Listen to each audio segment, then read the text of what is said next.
there's a weapon more powerful than any missile, any army, any nuclear warhead. And it's run by 300 people in an office in Washington, D.C. that most Americans have never heard of.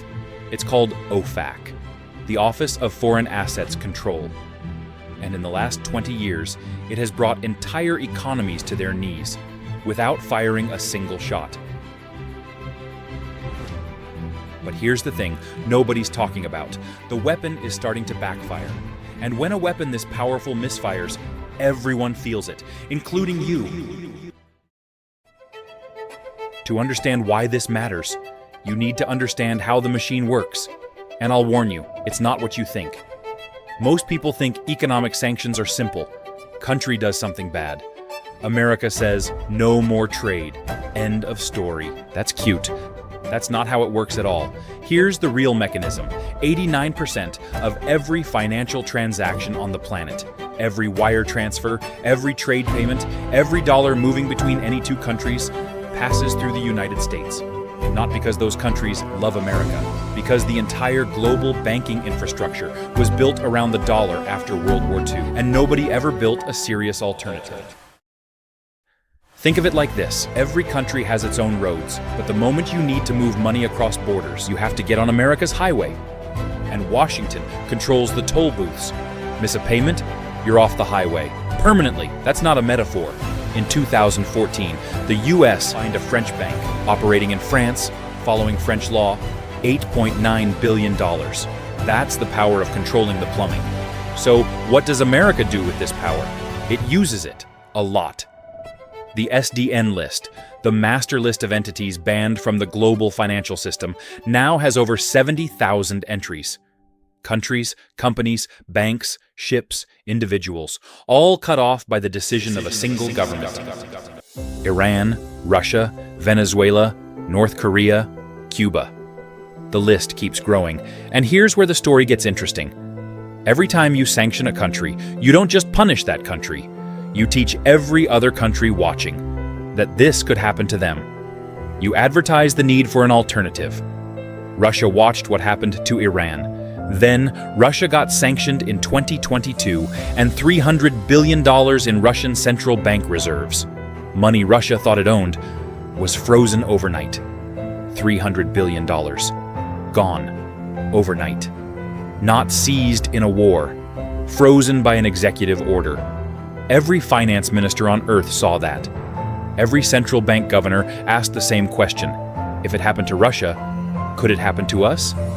Here's what the data shows. And I want you to pay attention to these numbers because they tell the real story. In 2014, the US dollar made up 64% of all global foreign exchange reserves.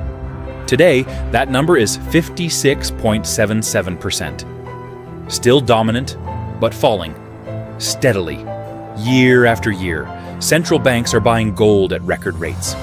In early 2026, they purchased 244 tons in a single quarter. Gold hit $5,600 an ounce. Why? Because gold sits in your vault.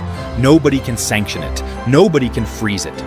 China has reduced its US Treasury holdings from $1.3 trillion to under $700 billion. Not dumping them.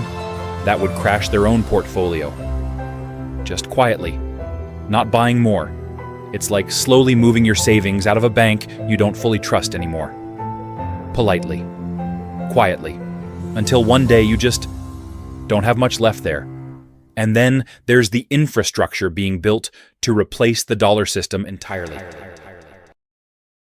Project mBridge, a digital payment platform connecting China, the UAE, Saudi Arabia, and Thailand, already processes $55 billion in transactions, 95% in digital yuan, no SWIFT, no correspondent banks, no American choke points. Washington cannot see those transactions, cannot intercept them, cannot shut them down. Now I know what you're thinking. Okay, geopolitics. Interesting, but what does this actually have to do with my life? Everything. When the world's financial architecture starts fracturing, the costs don't stay in boardrooms. They come home. In your grocery bill, in your energy prices, in the price of everything that was ever shipped across an ocean. which, by the way, is most of what you own.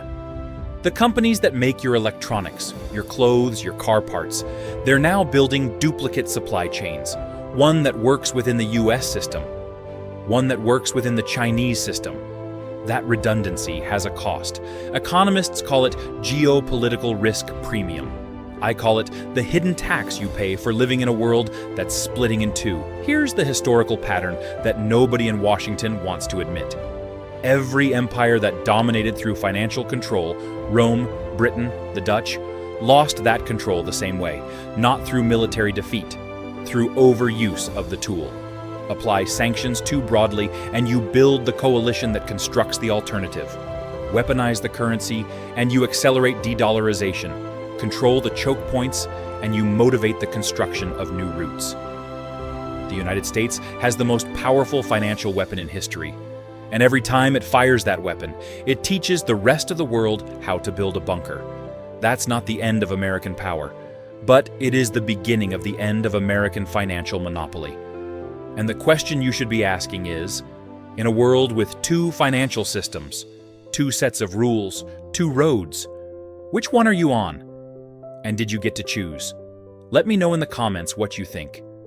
And if this kind of deep dive into the hidden mechanics of global power is what you want more of, subscribe, because this is just the beginning.